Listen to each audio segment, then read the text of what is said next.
Welcome to this episode of the Harpreet Singh show. ਅੱਜ ਦੇ segment ਵਿੱਚ ਤੁਹਾਡੀ ਮੁਲਾਕਾਤ ਕਰਵਾਉਣ ਜਾ ਰਹੇ ਮਿਸਟਰ ਅਰਵਿੰਦਰ ਕਲਸੀ ਨਾਲ, ਜਿਹੜੇ ਕਿ ਹਰ ਹਫਤੇ ਤੁਹਾਡੇ ਨਾਲ ਆ ਕੇ ਸਾਂਝ ਪਾਉਂਦੇ ਨੇ ਤੇ ਤੁਹਾਨੂੰ ਬਹੁਤ ਸਾਰੀਆਂ ਚੰਗੀਆਂ ਟਿਪਸ ਦਿੰਦੇ ਨੇ। ਪਰ ਅੱਜ ਅਸੀਂ ਇੱਕ ਬਹੁਤ ਹੀ ਇੰਪੋਰਟੈਂਟ ਟੌਪਿਕ ਤੇ ਗੱਲਬਾਤ ਕਰਨ ਜਾ ਰਹੇ ਹਾਂ। ਹਾਲ ਹੀ ਵਿੱਚ ਫੈਡਰਲ ਸਰਕਾਰ ਨੇ ਕੁਝ ਐਸੀਆਂ ਨੀਤੀਆਂ ਅੱਗੇ ਲਿਆਂਦੀਆਂ ਜਿਸ ਨਾਲ ਕਿ ਲੋਕ ਥੋੜ੍ਹੇ ਜਿਹੇ ਹੈਰਾਨ ਅਤੇ ਪਰੇਸ਼ਾਨ ਵੀ ਹੋਏ ਕਿ ਇੰਨੀ ਛੇਤੀ ਇਹ ਕਿਉਂ ਕੁਝ ਸਟੈਪਸ ਲਏ ਜਾ ਰਹੇ ਨੇ। ਕਿਉਂਕਿ ਤੁਹਾਨੂੰ ਯਾਦ ਹੋਏਗਾ ਕਿ ਜਿਮ ਫਲਰਟੀ ਜਿਹੜੇ ਕਿ ਸਾਡੇ ਮੰਤਰੀ ਹਨ, ਵਿੱਤ ਮੰਤਰੀ, ਉਹਨਾਂ ਨੇ ਮਾਰਗੇजेस ਰੂਲ ਵਿੱਚ ਮੁੜ ਤੋਂ ਕੁਝ ਤਬਦੀਲੀ ਲਿਆਂਦੀ।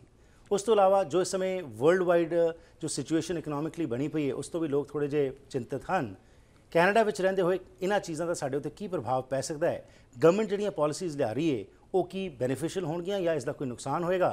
ਆਓ ਇਸ ਸੰਬੰਧ ਵਿੱਚ ਕੁਝ ਜਾਣਕਾਰੀ ਲੈਂਦੇ ਹਾਂ ਨਾਮਵਰ ਕ੍ਰੈਡਿਟ ਕਾਉਂਸਲਰ ਅਰਵਿੰਦ ਸਿੰਘ ਕਲਸੀ ਜੀ ਤੋਂ। ਜੀ Anand ji, welcome to the program. Thank you Harpreet ji, ਔਰ ਤੁਹਾਡੇ ਤਮਾਮ ਵਿਊਅਰਸ ਨੂੰ ਮੇਰੇ ਵੱਲੋਂ ਸਤਿ ਸ਼੍ਰੀ ਅਕਾਲ, ਨਮਸਤੇ ਤੇ ਆਦਾਬ ਜੀ। ਜੀ ਆਨੰਦ। ਸੋ ਕਲਸੀ ਸਾਹਿਬ, ਜੋ ਸਿਚੁਏਸ਼ਨ ਬਣੀ ਪਈ ਹੈ ਆਲ ਅਕ੍ਰੋਸ ਦ ਵਰਲਡ ਇਸ ਸਮੇਂ ਜੋ ਅਸੀਂ ਦੇਖ ਰਹੇ ਹਾਂ ਕਿ ਹਰ ਇੱਕ ਮੁਲਕ ਜਿਹੜਾ ਹੈਗਾ ਹੈ ਵੱਡੀਆਂ ਤੋਪਾਂ ਜਿਹੜੀਆਂ ਡਿੱਗਦੀਆਂ ਜਾ ਰਹੀਆਂ ਨੇ ਤੇ ਹਰ ਇੱਕ ਕੋਈ ਜੋ ਹੈ ਬੇਲ ਆਊਟ ਦੀ ਗੱਲ ਕਰ ਰਿਹਾ ਹੈਗਾ।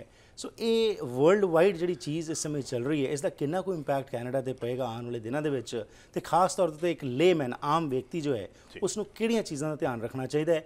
ਜਿਹੜਾ ਤੇ ਅਜੇ ਬਚਿਆ ਹੋਇਆ ਬਹੁਤ ਵਧੀਆ ਗੱਲ ਹੈ, ਪਰ ਜੇਕਰ ਕੋਈ ਇਸ ਚੀਜ਼ ਵਿੱਚ ਫਸ ਚੁੱਕਿਆ ਹੈ ਉਹਨੂੰ ਕਿਹੜੀਆਂ ਚੀਜ਼ਾਂ ਦਾ ਧਿਆਨ ਰੱਖਣਾ ਚਾਹੀਦਾ? ਹਰਪ੍ਰੀਤ ਜੀ, ਸਭ ਤੋਂ ਪਹਿਲਾਂ ਜਿਹੜੇ ਇੰਪੋਰਟੈਂਟ ਚੀਜ਼ ਸਮਝਣ ਵਾਲੀ ਇਹ ਹੈਗੀ ਹੈ ਕਿ ਗਵਰਨਮੈਂਟ ਰਨ ਕਰਨੀ ਜਾਂ ਕੰਟਰੀ ਰਨ ਕਰਨਾ ਇਟਸ ਅ ਬਿਗ ਬਿਜ਼ਨਸ ਦਾ ਮਤਲਬ ਇਹ ਨਹੀਂ ਹੈਗਾ ਕਿ ਤੁਸੀਂ ਮੈਨੂੰ ਇਲੈਕਟ ਕਰਤਾ ਤੇ ਮੈਂ ਪਾਰਲੀਮੈਂਟ 'ਚ ਚਲਾ ਗਿਆ, ਮੈਂ ਜਾ ਕੇ ਉੱਥੇ ਸਾਈਨ ਕੀਤੇ, ਤੁਹਾਨੂੰ ਪੈਸੇ ਮਿਲ ਗਿਆ। It's nothing like that. So ਕੋਈ ਵੀ ਗਵਰਨਮੈਂਟ ਜਿਹੜੀ ਹੈ ਜਦੋਂ ਕੰਟਰੀ ਨੂੰ ਕੰਟਰੋਲ 'ਚ ਲਿਆਉਂਦੀ ਹੈ, ਉਹਨਾਂ ਨੇ ਐਫੀਸ਼ੀਐਂਟ ਵੇ ਨਾਲ ਉਹਨੂੰ ਬਿਜ਼ਨਸ ਨੂੰ ਚਲਾਉਣਾ ਹੈ। ਠੀਕ। ਹੁਣ ਜੇ ਅਸੀਂ ਧਿਆਨ ਨਾਲ ਦੇਖੀਏ ਕਿ ਹਰ ਕੰਟਰੀ ਦੀ ਇਕੋਨਮੀ ਚੱਲਦੀ ਕਿਵੇਂ ਹੈ, ਕਿਹੜੀਆਂ ਚੀਜ਼ਾਂ ਨੇ ਜਿਹਦੇ ਨਾਲ ਕੰਟਰੀ ਦੇ ਉੱਤੇ ਅਸਰ ਹੁੰਦਾ ਹੈ।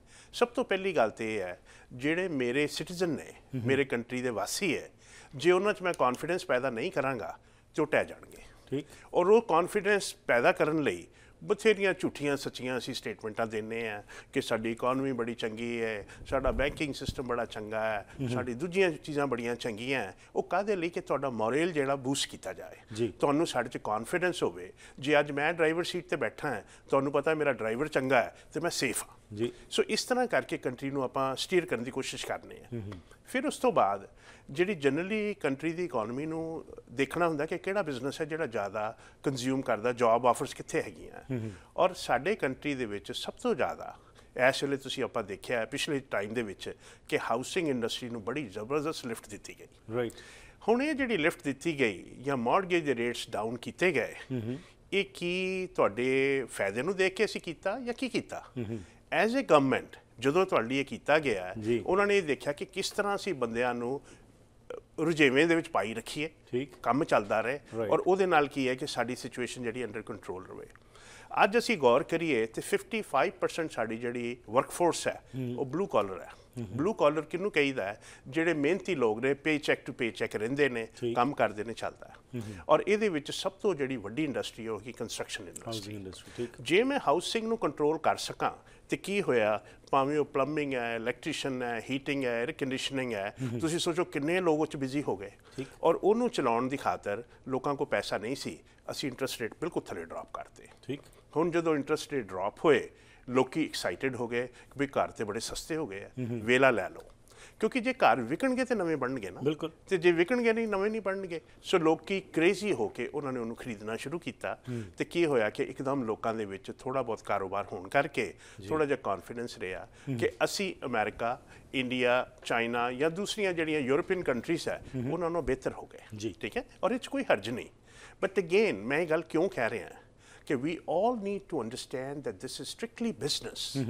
ਮੈਂ ਜੇ ਪ੍ਰਾਈਮ ਮਿਨਿਸਟਰ ਆ ਜਾਂ ਪ੍ਰੈਜ਼ੀਡੈਂਟ ਹੈ, ਮੈਨੂੰ ਤੁਹਾਡੇ ਨਾਲ ਕੁਝ ਨਹੀਂ ਲੈਣਾ ਦੇਣਾ। ਰਾਈਟ। ਮੈਂ ਤਾਂ ਕੰਟਰੀ ਚਲਾ ਰਿਹਾ, ਔਰ ਕੰਟਰੀ ਚਲਾਉਣ ਲਈ ਜ਼ਰੂਰੀ ਹੈ ਕਿ ਮੈਂ ਸਾਰਿਆਂ ਨੂੰ ਇਕੱਠਾ ਕਰਕੇ ਰੱਖਾਂ ਔਰ ਕਿਸੇ ਨਾ ਕਿਸੇ ਨਾਲ ਗੱਡੀ ਚਲਾਵਾਂ। ਠੀਕ।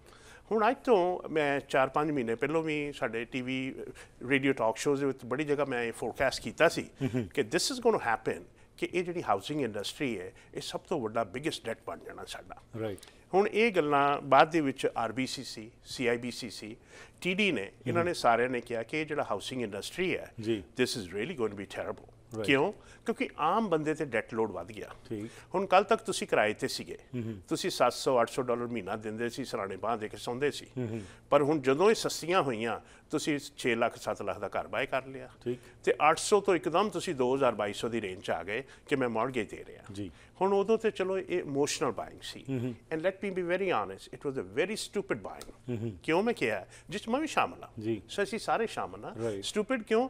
ਕਿ ਅਸੀਂ ਇਮੋਸ਼ਨਲ ਹੋ ਕੇ ਇਹ ਤੇ ਨਜ਼ਰ ਆਇਆ ਕਿ ਐਡਾ ਵੱਡਾ ਘਰ ਹੋ ਜੂ, ਪਰ ਇਹ ਨਹੀਂ ਦੇਖਿਆ ਕਿ ਮੇਰੀ ਜੇਬ ਕਿੱਡੀ ਹੈ। ਜੀ। ਮੇਰੀ ਜੇਬ ਤੇ ਉਹੀ ਰਹਿਣੀ ਹੈ ਜਿਹੜੀ ਪਹਿਲੇ ਸੀਗੀ। Right. ਹੁਣ ਉਹਦੇ ਵਿੱਚ ਥੋੜੀ ਜਿਹੀ contribution business point of view ਨਾਲ ਸਾਡੇ ਜਿਹੜੇ ਬਿਜ਼ਨਸ ਦੇ ਹੋਰ ਕਾਮੇ ਨੇ, ਜਿਸ 'ਚ ਰੀਅਲ ਸਟੇਟ ਹੈ, ਮੌਰਗੇਜ ਹੈ, ਸਾਰੇ ਨੇ, ਉਹਨਾਂ ਨੇ ਵੀ ਆਪਣਾ ਬਿਜ਼ਨਸ ਕੈਸ਼ ਕੀਤਾ ਕਿ ਵੀ ਤੁਹਾਨੂੰ ਚੀਜ਼ ਲੈਤੀ, ਤੁਹਾਨੂੰ ਕਿਹਾ ਵੀ ਜਿਹੜਾ ਤੁਹਾਨੂੰ ਕੀ ਲੋੜ ਪਈ $2200 ਦੇ 2200 ਸਕੁਅਰ ਫੁੱਟ ਦਾ ਘਰ ਲੈਣ ਨੂੰ, ਤੁਸੀਂ ਤੇ 5000 ਦਾ ਅਫੋਰਡ ਕਰ ਸਕਦੇ ਹੋ, ਪੈਸੇ ਵੀ ਇੰਨੇ ਆ। ਸੋ ਕਹਿਣ ਦਾ ਮਤਲਬ ਵੀ ਆਲ ਵੈਂਟ ਇਨਟੂ ਦਿਸ, ਔਰ ਇਹਦਾ ਰਿਪਲ ਇਫੈਕਟ ਹੋਇਆ। ਰਿਪਲ ਇਫੈਕਟ ਕੀ ਹੋਇਆ ਕਿ ਅਸੀਂ ਉਹ ਚੀਜ਼ਾਂ ਲੈ ਕੇ ਅੱਜ ਦੀ ਡੇਟ 'ਚ ਕੈਨੇਡੀਅਨ ਦੇ ਉੱਤੇ ਸਭ ਤੋਂ ਵੱਡਾ ਜਿਹੜਾ ਡੈਟ ਹੈ ਉਹ ਹਾਊਸਿੰਗ ਡੈਟ ਬਣ ਗਿਆ। ਠੀਕ ਹੈ।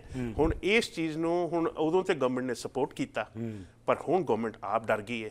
ਡਰ ਇਸ ਲਈ ਗਈ ਹੈ ਕਿ ਇੰਨਾ ਵੱਡਾ ਕਰਜ਼ਾ ਜੇ ਕਿਤੇ ਰੱਬ ਨਾ ਕਰੇ ਇਹ ਟਹਿ ਪਿਆ ਤੇ ਅਸੀਂ ਕਿੱਥੇ ਜਾਵਾਂਗੇ। ਠੀਕ ਹੈ। ਹੁਣ ਇਹਦੀ ਮੈਂ ਇੱਕ ਬੜੀ ਛੋਟੀ ਜਿਹੀ ਮਿਸਾਲ ਦੇਣ ਲੱਗਾ, ਸਪੈਸ਼ਲੀ ਉਹ ਵੀਰਾਂ ਵਾਸਤੇ ਜਿਹੜੇ ਸਿਗਰਟ ਪੀਂਦੇ ਨੇ। ਹੁਣ ਤੁਸੀਂ ਦੇਖੋ, ਸਿਗਰਟ ਬਾਏ ਕਰਨ ਜਾਂਦੇ ਨੇ, ਪੈਕੇਟ ਦੇ ਉੱਤੇ ਖੋਪੜੀ ਦਾ ਨਿਸ਼ਾਨ ਬਣਿਆ, ਨਾਲ 2 ਬੋਨਸ ਬਣੀਆਂ, ਠੀਕ, ਔਰ ਥੱਲੇ ਲਿਖਿਆ ਡੇਂਜਰਸ, ਤੁਸੀਂ ਮਰ ਸਕਦੇ ਹੋ, ਇੰਜੂਰੀਅਸ ਟੂ ਯੋਰ ਹੈਲਥ।